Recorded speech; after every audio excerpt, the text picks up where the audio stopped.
हरीशपुर गांव में दिनेश अपनी पत्नी राधिका, बेटी मोनी और अपने माता पिता के साथ रहा करता था। दिनेश मजदूरी करके अपने घर का खर्च चलाया करता और राधिका घर पर ही रहकर अपनी बेटी और अपने सास ससुर का ख्याल रखा करती। एक दिन दिनेश काम से वापस आ रहा होता है, तभी एक तेज चलती ट्रक ने दिनेश को टक्कर मार दी और दिनेश की मौके पर ही मौत हो जाती है। नहीं, आप हमें छोड़कर ऐसे मत जाइए। हमारा आपके सिवा कोई नहीं है। आप हमें छोड़कर चले गए तो हमारा क्या होगा? पिताजी, पिताजी, आँखें खोलिए। पिताजी, आप हमें छोड़कर नहीं जा सकते। राधिका ने गांव वालों के साथ मिलकर दिनेश का अंतिम संस्कार कर दिया। दिनेश की मृत्यु को अब लगभग 10 दिन बीत चुके थे। राधिका की सास अब उससे बोली, बिटिया, कब तक हम यूं ही हाथ पर हाथ धरे बैठे रहेंगे? जिसे दुनिया से जाना था वो तो चला गया। देख बेटी, मोनी भी भूखी है, तुझे उसका भी तो ख्याल रखना पड़ेगा। आखिर वो भी तो दिनेश की अमानत है। हाँ माँ जी, आप सही कह रही हो। सिर्फ मोनी ही क्यों, आप दोनों भी तो मेरी जिम्मेदारी हो। मैं तो भूल ही गई थी। ऐसा करती हूँ, मैं रसोई में जाती हूँ और आप लोगों के लिए कुछ खाने को बनाकर लाती हूँ। अब जो जाने वाला था वो तो चला गया, उसके पीछे हम लोग भूखे तो नहीं बैठ सकते ना। राधिका अब रसोई में जाती है तो देखती है कि राशन के सारे डिब्बे खाली पड़े हैं। यह देखकर राधिका ने डबडबाई आंखों से खुद से कहा, अरे, क्या राशन के सारे डब्बे तो खाली हैं? घर में बनाने को भी कुछ नहीं है। मैं माँ, पिताजी और मोनी को क्या बनाकर खिलाऊं? पहले ही उन लोगों का गम के मारे रो रो कर बुरा हाल है। उनकी तबीयत और बिगड़ जाएगी।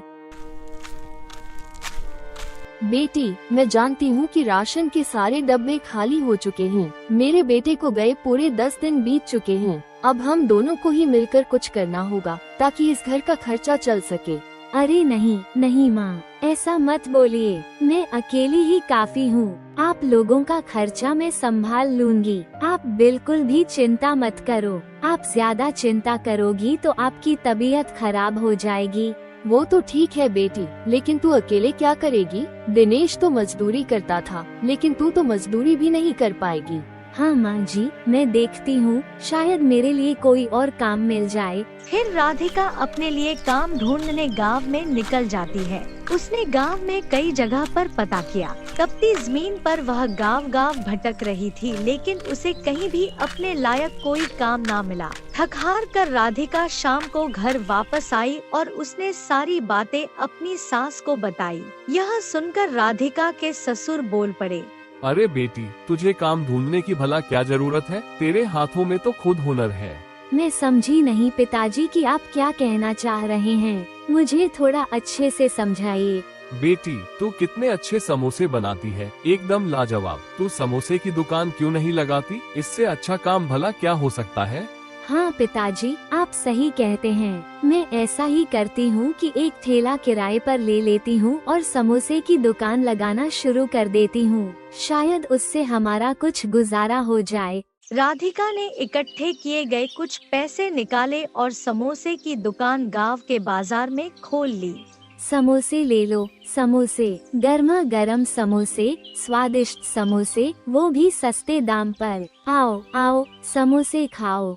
राधिका की आवाज सुनकर कुछ लोग समोसे खरीदने के लिए उसके ठेले के समीप आ जाते हैं। अरे राधिका दीदी, जरा 2 समोसे तो लगा दो। हाँ हाँ भैया, अभी लगाती हूँ। ये समोसे बहुत स्वादिष्ट और ताज़ा हैं। आपको जरूर पसंद आएंगे। ग्राहक ने समोसे खाए और फिर वह बोला, राधिका दीदी, आप तो बहुत स्वादिष्ट समोसे बनाती हो। लाओ, मुझे 2 समोसे पैक करके भी दे दो, मैं अपने घर वालों को भी खिलाऊंगा। राधिका ने भी 2 समोसे पैक करके ग्राहक को दे दिए। इस तरह लोगों की भीड़ उसकी दुकान पर अब जमा होने लगी। राधिका के समोसे बहुत अच्छे बिकने लगे। राधिका बहुत खुश थी। वह बहुत सारा राशन और सामान लेकर अब अपने घर पहुंची और सारा सामान अपनी सास को थमाते हुए कहने लगी, माँ जी, ये लो, मैं घर की जरूरत का सारा सामान और राशन सब कुछ ले आई हूँ। पता है माँ जी, लोगों को मेरे समोसे बहुत पसंद आ रहे हैं। और अगर ऐसे ही चलता रहा तो हमारी जिंदगी की गाड़ी पटरी पर आ जाएगी। हाँ बेटी, मैं जानती थी कि तू बहुत अच्छे समोसे बनाती है और लोगों को तेरे समोसे बहुत पसंद आएंगे। भगवान ने मेरी सुन ली और तेरा काम चल निकला। आज तो मेरे सारे समोसे खत्म ही हो गए। कल से मैं और ज्यादा समोसे बनाकर ले जाऊंगी और उन्हें बेचूंगी। हाँ बेटा, बिल्कुल, मैं तेरे समोसे बनाने में मदद किया करूँगी। तू अकेले ही सारा दिन खड़ी होकर समोसे बनाती है और बेचती भी है। कम से कम मैं तेरे साथ बैठकर समोसे बनवाऊंगी तो तेरी थोड़ी सी मेहनत तो कम हो ही जाएगी। अगले दिन राधिका और ज्यादा समोसे बनाकर बेचने के लिए गई। राधिका की दुकान के सामने एक चाउमीन वाला दुकान लगाता था। चाउमीन वाला अपने काम वाले से बोलता है, क्यों रे रोकी, ये राधिका जब से समोसे की दुकान लगा रही है तब से लोग हमारी चाउमीन खाने ही नहीं आ रहे, ऐसा क्यों भला? मालिक, मैंने सुना है कि राधिका दीदी बहुत अच्छे समोसे बनाती है। उनके स्वाद के आगे हमारी चाउमीन का स्वाद लोगों को बहुत फीका लगता है। और वैसे भी मैंने सुना है कि लोगों को चाउमीन से ज्यादा समोसे पसंद आ रहे हैं, इसीलिए लोग हमारी दुकान पर नहीं आ रहे हैं। अच्छा, तो ऐसी बात है तो ठीक है, हम भी चाउमीन छोड़कर समोसे की दुकान लगाते हैं और रेट भी राधिका से कम रखेंगे, तब तो लोग हमारी दुकान पर आएंगे, है ना? हाँ मालिक, ये तो बहुत अच्छा आइडिया है। अगले दिन से भोला ने भी अपनी चाउमीन की दुकान को हटाकर वहां समोसे की ही दुकान लगा ली और अपने दाम भी राधिका के ठेले के दाम से कम रख दिए। वह बस किसी भी तरह राधिका से ज्यादा कमाना चाहता था और उसका ठेला बंद करवाना चाहता था। यह सब देखकर एक ग्राहक बोला, देख रहे हो मोनू भैया, भोला ने भी समोसे की दुकान लगा ली है और रेट भी राधिका दीदी से कम रखे हैं। हाँ सोनू भैया, चलो चलो हम भोला की दुकान पर ही चलते हैं। इसी तरह सभी लोग राधिका की दुकान को छोड़कर भोला की दुकान पर ही समोसे खाने के लिए आने लगे थे। राधिका के समोसे अब बिकना बिल्कुल ही बंद हो गए। ऐसे ही कुछ दिन बीत गए थे। अब राधिका बहुत परेशान हो गई थी। वह हताश और निराश होकर घर आई और उसने सारी बातें अपनी सास को बताई और बोली, माँ जी, मैं बहुत परेशान हो गई हूँ। भोला ने भी समोसे बेचने शुरू कर दिए हैं और उसने अपने समोसे के दाम भी बहुत ज्यादा गिरा दिए हैं। इसीलिए कोई भी मेरी दुकान से समोसे खाने को तैयार ही नहीं है। कुछ दिनों से जितने भी समोसे बनाकर लेकर जाती हूँ, इस तपती गर्मी की वजह से खराब हो जाते हैं और मुझे फेंकने पड़ते हैं या फिर मैं आते हुए गरीबों को दान कर देती हूँ। माँ जी, मुझे लगता है कि अगर ऐसे ही चलता रहा तो अब मुझे अपनी दुकान को बंद करना पड़ेगा। राधिका की यह बात सुनकर राधिका के ससुर उससे बोले, अरे बेटा, इतनी जल्दी हिम्मत थोड़ी ही हारते हैं। अगर भोला ने तुम्हें देखकर समोसे की दुकान खोली है तो तुम अपनी समोसे की दुकान बंद करके दही जलेबी की दुकान खोल लो। तुम तो दही जलेबी भी बहुत अच्छा बनाती हो। देखना लोगों की भीड़ कैसे उमड़ेगी तुम्हारी दुकान पर। राधिका को अपने ससुर की यह बात बहुत पसंद आई। उसने ऐसा ही किया। उसने अब उसी जगह पर समोसे की दुकान को बंद करके दही जलेबी की दुकान खोल ली। यह देखकर ग्राहक बड़ा आश्चर्यचकित हुआ और दूसरे ग्राहक से बोला, अरे मोनू भैया, ये समोसे तो हम खा खा कर बोर हो गए हैं। चलो राधिका दीदी की दही जलेबी खाते हैं। हाँ सोनू भैया सही कह रहे हो, चलो चलो चलते हैं। और इसी तरह बहुत सारे लोग अब दही जलेबी खाने के लिए आने लगे। राधिका बहुत ही स्वादिष्ट दही जलेबी बनाया करती थी। अब फिर से राधिका की दुकान पर भीड़ पड़ने लगी। भोला की दुकान फिर से ठप पड़ने लगी और एक दिन फिर से भोला अब परेशान होकर अपने काम वाले से बोला, क्यों रे रोकी, ये राधिका तो बहुत होशियार निकली। इसने तो धंधा ही बदल दिया। अब ये समोसे छोड़कर दही जलेबी बेचने लगी है और ज्यादातर लोग वहीं जा रहे हैं। हाँ भोला भैया, मैंने सुना है कि लोग समोसे खाकर अब बोर हो गए हैं। दही जलेबी उन्हें कुछ नया और अलग लगा, इसीलिए वे उसकी दुकान पर जा रहे हैं। अच्छा, तो ऐसी बात है तो देर किस बात की, हम भी ऐसा ही करते हैं। समोसा बनाना बंद कर देते हैं और दही जलेबी बनाकर बेचते हैं और रेट पिछली बार की तरह इस बार भी कम कर देंगे, जिससे लोग राधिका की दुकान छोड़कर हमारी दुकान पर आएंगे। हाँ भोला भैया, ये बिल्कुल ठीक रहेगा। उसके बाद भोला ने ऐसा ही किया। उसने राधिका की होड़ में समोसे बनाना छोड़कर दही जलेबी बनाना शुरू कर दिया और दाम भी कम कर दिए। फिर सभी लोगों ने भोला की दुकान पर दही जलेबी खाने के लिए भीड़ लगा ली और राधिका की दुकान पर एक मक्खी तक भिनभिनाना भी बंद हो गई। राधिका फिर से निराश होकर अपने घर पहुंची और अपने सास ससुर को उसने सारी बातें बताई। माँ, पिताजी, मुझे नहीं लगता कि मैं बाजार में दुकान लगा पाऊंगी, क्योंकि भोला तो मुझे दुकान लगाने ही नहीं देगा। वो हमेशा ही मेरे काम की नकल कर लेता है। मुझे लगता है कि आदमियों के मुकाबले एक औरत की दुकान कभी नहीं चल पाएगी। मैं सोच रही हूँ दुकान छोड़कर कोई और ही कामकाज देख लेती हूँ, कहीं झाड़ू पोछे का या मजदूरी का ही काम पकड़ लेती हूँ, वरना ये जमाना तो मुझे कमाकर खाने ही नहीं देगा। नहीं नहीं बेटी, ऐसा नहीं करते। भोला तुम्हारी नकल इसलिए करता है क्योंकि उसे पता है कि तू अपने काम में कामयाब होगी, लेकिन उसकी नकल करने से कुछ नहीं होता। तुम ऐसा करो कि एक बार फिर अपना मेन्यू बदल लो। तभी राधिका की सास भी बोल पड़ी। हाँ बेटी, तेरे पिताजी सही कहते हैं। तू इस बार नाश्ते का सामान नहीं बल्कि खाने की चीज बेच। याद है तुझे, तू छोले चावल कितने अच्छे बनाती है। दिनेश को तो तेरे हाथ के छोले चावल बहुत पसंद थे। ऐसा कर, अब तू छोले चावल बनाकर बेचना शुरू कर दे। और बेटा, कौवा चाहे जितनी भी हंस की चाल चलने की कोशिश करे, कभी न कभी तो मात खा ही जाता है। मुझे पूरी उम्मीद है कि जो आदमी तेरी होड़ कर रहा है वो तेरी तरह छोले चावल कभी नहीं बना पाएगा। राधिका को अपनी सास की यह बात जम गई और उसने अपनी छोले चावल की दुकान लगा ली। जल्दी ही उसकी दुकान की तारीफ दूर दूर तक पहुंचने लगी। वह गर्मा गर्म मसालेदार छोले चावल बनाकर बेचा करती। अब ग्राहक भी वहां पर भारी मात्रा में छोले चावल खाने के लिए आने लगे। भोला को यह देखकर बहुत जलन हुई और भोला अब तमतमाते हुए रोकी से बोला। रोकी, ये राधिका बहुत होशियार बनती है ना, हमेशा ही अपना खाना बदल लेती है।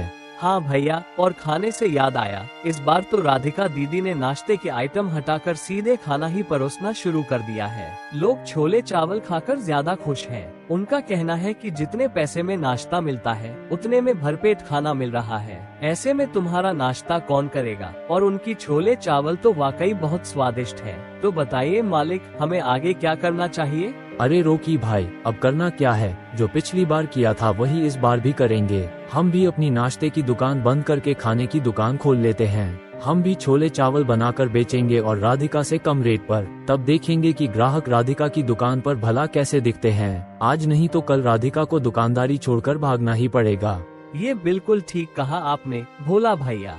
जिसके बाद में फिर भोला ने भी अब नकल करते हुए छोले चावल की ही दुकान खोल ली और अपने दाम भी राधिका के दाम से कम रख दिए। यह सोचकर कि फिर से राधिका के सारे बने बनाए ग्राहक अब भोला की दुकान पर आ जाएंगे। यह सब देखकर राधिका बहुत ज्यादा परेशान हो गई। उसका सब्र भी अब टूटने लगा था। उसी समय वहाँ पर एक दादी माँ आई। वो दादी माँ बहुत भूखी थी और वो भोला की दुकान पर जाकर बोलने लगी। अरे बेटा, मुझे बहुत भूख लगी है, कुछ खाने को दे दे। 2 निवाले देगा तो तेरा कुछ नहीं जाएगा, लेकिन मेरा पेट भर जाएगा। अरे दादी माँ, तेरे पास पैसे वैसे हैं या यूं ही मुफ्त में खाना खाने आ गई? नहीं बेटा, पैसे तो नहीं है तेरी इस दादी माँ के पास, लेकिन बहुत भूख लगी है, कुछ खाने को दे दे, इंसानियत के नाते ही दे दे। दादी माँ कहीं की, चल जा यहाँ से, मेरे पास मुफ्त में खाने को नहीं मिलेगा, कहीं और जाकर मांग। लेकिन राधिका का सारा ध्यान उस दादी माँ पर था। उसने बेचारी दादी माँ को निराश देखा और जब वह जा रही थी तो राधिका ने अपने ग्राहकों को छोड़कर दादी माँ से कहा, अरे दादी माँ, इधर आओ मेरे पास। राधिका की बात को सुनकर दादी अम्मा राधिका के पास जाती है और राधिका दादी माँ से कहती है, दादी माँ, आपको भूख लगी है ना? आप चिंता मत करो, आप यहाँ बैठो, मैं आपको छोले चावल देती हूँ, जितना मन चाहे आप उतना ही खा लो। फिर राधिका ने दादी अम्मा को छोले चावल दे दिए। दादी अम्मा ने भी पेट भरकर छोले चावल खाए। उसकी आत्मा तृप्त हो गई। वह राधिका से बोलने लगी, बेटिया, तेरा बहुत बहुत शुक्रिया, मुझे बहुत भूख लगी थी, तू बहुत दयालु है बेटा। और तेरे छोले चावल में तो वो स्वाद है कि इसका मुकाबला कोई नहीं कर सकता। लेकिन मुझे ये समझ में नहीं आ रहा कि तेरी दुकान पर उतने ग्राहक क्यों नहीं हैं जितने होने चाहिए। ऐसे छोले चावल तो पूरे गांव में कहीं नहीं बिकते। क्या बताऊं अम्मा, सब भाग्य का खेल है। भगवान जब चाहेंगे तब मेरी मेहनत रंग ले आएगी। बिटिया, तू मुझे बता तो सकती है, शायद मैं तेरी कोई मदद कर सकूं। ना भी कर पाई तो तुझे ये दादी अम्मा आशीर्वाद जरूर देगी। उसके बाद राधिका दादी अम्मा को सारी बातें बता देती है। यह सब बातें सुनकर दादी अम्मा को बहुत दुख होता है। फिर वह अपने झोले से एक मसाले का पैकेट निकालकर राधिका को देती है और कहती है, बेटा, यह मसाले का पैकेट रख ले, और हाँ, इसे कोई साधारण मसाला मत समझना, यह एक जादुई मसाला है। तू तो ऐसा समझ कि तेरे लिए मेरा आशीर्वाद है ये। आज तूने दादी अम्मा का पेट भरा है, कल से तू अपने छोले चावल में ये जादुई मसाला डाल देना, फिर देखना मेरा आशीर्वाद जरूर रंग लाएगा और कोई चमत्कार करेगा। दादी अम्मा ऐसा कहकर वहाँ से चली जाती है। राधिका घर आती है और अपने सास ससुर को सारी बातें बताती है। उसके सास ससुर यह बातें सुनकर खुश हो जाते हैं। फिर राधिका की सास उससे बोलती है, बेटी, अगर वो दादी माँ ऐसा कह रही है तो हो सकता है उसकी बात के पीछे कोई राज छुपा हो। तू ये मसाला अपने छोले में डाल, क्या पता उसके आशीर्वाद से ही हमारी किस्मत बदल जाए और हमारी ये तंगी की जिंदगी कुछ हद तक सुधर जाए। हाँ माँ, मुझे लगता है कि वो दादी अम्मा सच कह रही थी। अगर हमारी गरीबी दूर हो गई तो देखना, मैं अपने लिए ढेर सारे कपड़े, खिलौने, कॉपी और सब सामान खरीदूंगी। मेरे स्कूल के जूते भी फट गए हैं, मुझे वो भी लेने हैं। हाँ हाँ बेटा, जो चाहिए खरीद लेना, और स्कूल के जूते तो सबसे पहले लेना, क्योंकि मैं पढ़ाई में कोई समझौता नहीं करना चाहती। मैं चाहती हूँ कि तू पढ़ लिख कर समझदार हो जाए, ताकि तुझे मेरे जैसी परेशानी से जिंदगी में कभी जूझना ना पड़े।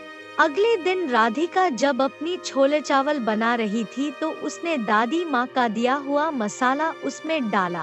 थोड़ी ही देर में उसके छोले चावल से बहुत ही अच्छी सुगंध उठने लगी और खुशबू दूर दूर तक फैलने लगी। खुशबू सूंघकर एक ग्राहक अब राधिका की ठेली पर आया और बोलने लगा, देख रहे हो मोनू भैया, राधिका दीदी के छोले चावल से कितनी अच्छी खुशबू आ रही है। चलो चलो, आज वहीं जाकर छोले चावल खाते हैं। हाँ, चलो चलो चलते हैं। दोनों ग्राहक अब ठेले पर पहुँचे ही थे कि एक ग्राहक बोला, अरे राधिका दीदी, तुम्हारे छोले चावल से तो बहुत अच्छी खुशबू आ रही है। लाओ लाओ, हमें भी अपने छोले चावल खिलाओ। राधिका ने दोनों के लिए छोले चावल लगाए। छोले चावल खाकर ग्राहक ने तारीफ करते हुए राधिका से कहा, अरे वाह राधिका दीदी, आज तक इतने स्वादिष्ट छोले चावल तो मैंने कभी नहीं खाए। जरूर आपने इसमें कोई स्पेशल मसाला डाला है। लाओ लाओ, मुझे थोड़े और दे दो। फिर क्या था, लोगों की भीड़ अब राधिका की दुकान पर उमड़ने लगी। राधिका के छोले चावल का ठेला बहुत बढ़िया चलने लगा। राधिका और उसके घर वाले इस बात से बहुत खुश थे। वहीं दूसरी तरफ जलनखोर भोला को इस बात से जलन होने लगी और उसके तन बदन में आग लग गई। भोला अब अपने आप से बोल उठा, अब मुझे राधिका का कुछ न कुछ तो करना ही होगा। ऐसा कहकर भोला कुछ आदमियों को पैसे देते हुए राधिका की दुकान को तोड़ने का आदेश देता है। वे आदमी रातों रात राधिका की दुकान को तोड़ फोड़ देते हैं। जब सुबह राधिका नई उम्मीद के साथ अपनी दुकान पर आकर देखती है तो दुकान का यह हाल देखकर वह बहुत रोती है। तभी वहाँ वही दादी अम्मा आ जाती हैं, जिन्होंने उसे मसाला दिया था। यह सब कुछ देखकर वह दादी अम्मा सब कुछ समझ जाती हैं और राधिका के पास आकर उसे समझाते हुए कहती हैं, राधिका बिटिया, तू इतनी परेशान मत हो। तेरे दुश्मन तुझे परेशान कर सकते हैं, पर मेरे होते हुए तुझे बर्बाद कभी नहीं कर सकते। राधिका बिटिया, इतनी जल्दी हार नहीं मानते। तू ऐसा कर, कल तू अपना छोले चावल का ठेला फिर से खोल और उस पर यह जादुई मसाला रख देना। फिर देखना, तेरा कोई कुछ नहीं बिगाड़ पाएगा। नहीं दादी अम्मा, अब मैंने सोच लिया है, अब मैं ये काम ही छोड़ दूंगी। शायद मेरे भाग्य में ये काम लिखा ही नहीं है। मैं कितनी कोशिशें कर लूं, लेकिन अंत में हार मेरी ही होती है। नहीं बिटिया, तुझे भरोसा करना सीखना होगा। ये जादुई मसाला तू रख ले। इस जादुई मसाला को अपनी दुकान पर एक बार मेरे कहने से शुरू कर, फिर सब ठीक हो जाएगा। दादी अम्मा ऐसा कहकर वहाँ से चली गई।